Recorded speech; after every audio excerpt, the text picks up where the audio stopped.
All right, here with the very latest, House Oversight and Reform Committee Chairman James Comer is with us, sir. Thank you. Thanks for having me. Correct me if I'm wrong, Congressman. I've played this tape many times. Didn't Joe Biden say multiple times on the campaign trail that not one time did he ever speak to Hunter Biden or any family member about their foreign business dealings? And didn't he say a number of times that his family never got a penny from China? Joe Biden said numerous times, Sean, that his family never received a penny from China. We proved today that Joe Biden lied during his presidential campaign in 2020, and he continues to lie today.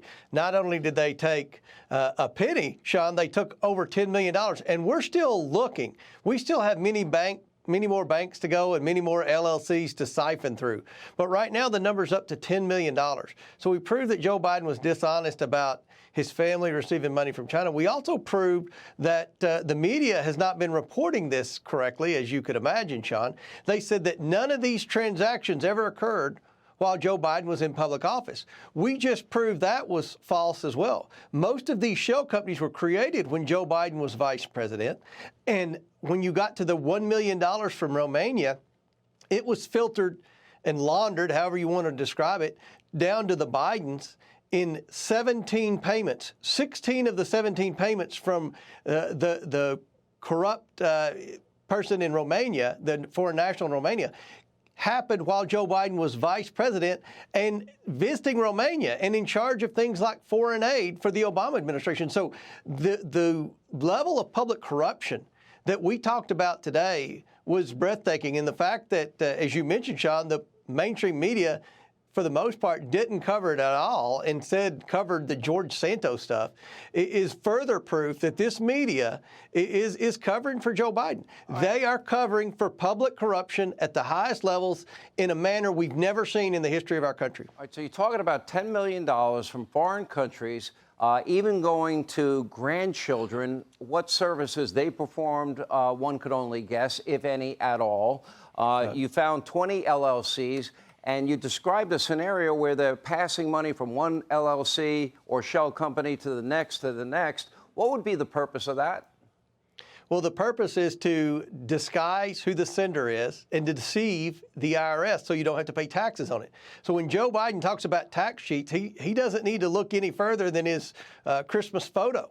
I mean, the way these shell companies were created, they fit the definition of racketeering. I mean, you have shell companies that were created for the sole purpose of funneling money to the Biden family. If the president's son was providing a service to Romania or to China or to any of these other countries that we're going to disclose at a later time, well, why didn't the country just send the payment directly to Hunter Biden? Why did they have to funnel it to an associates LLC and then to 2 or 3 Biden LLCs and then send the payments sporadically down to Biden family members? Like you mentioned the grandchildren. I hated to bring up the fact that 3 grandchildren received wires because I don't believe those grandchildren did anything wrong.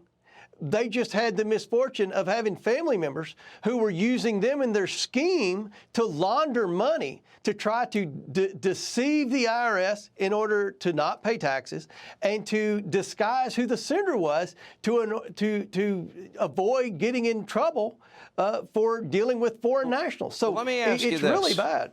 So you sent a letter along with Chuck Grassley to the FBI and the DOJ requesting a 1023 form after a whistleblower that you say is credible alleged that the FBI, the DOJ, were in possession, it's not classified, of it, and that it claimed that it detailed, quote, your words, not mine, an alleged criminal scheme involving then Vice President Biden and a foreign national relating to the exchange of money for policy decisions.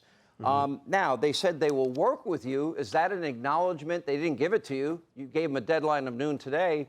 Is that an acknowledgement of some kind that they recognize that that document does exist?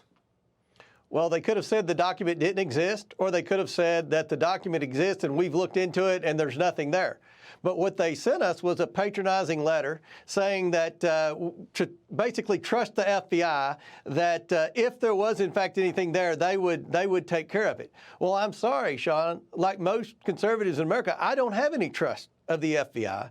And the fact that the FBI refuses to work with us when we're leading a very credible investigation of public corruption of the President of the United States is very disturbing. Chuck Grassley is not a conspiracy theorist. He's not a drama queen.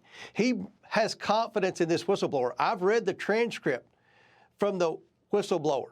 Okay, what the whistleblower is alleging, Sean, is consistent with what we're seeing with these shell companies and LLCs. There's a pattern by the Biden family members to launder money from foreign nationals in areas where Joe Biden has influence, either as vice president or now as president of the United States. So this is a very important piece of our investigation, and the FBI just basically gave us the middle finger and said, you just worry about your stuff, we'll worry about ours. That's not going to cut it. We're going to continue to demand to get this letter, and we're going to use every resource possible to get this information and present it to the American people. All right, Congressman James Comer, good work. We'll have you back often, and this is only the beginning of your investigation. I think people need to know this was the beginning interim report. Thank you. Hey, Sean Hannity here. Hey, click here to subscribe to Fox News YouTube page and catch our hottest interviews and most compelling analysis. You will not get it anywhere else.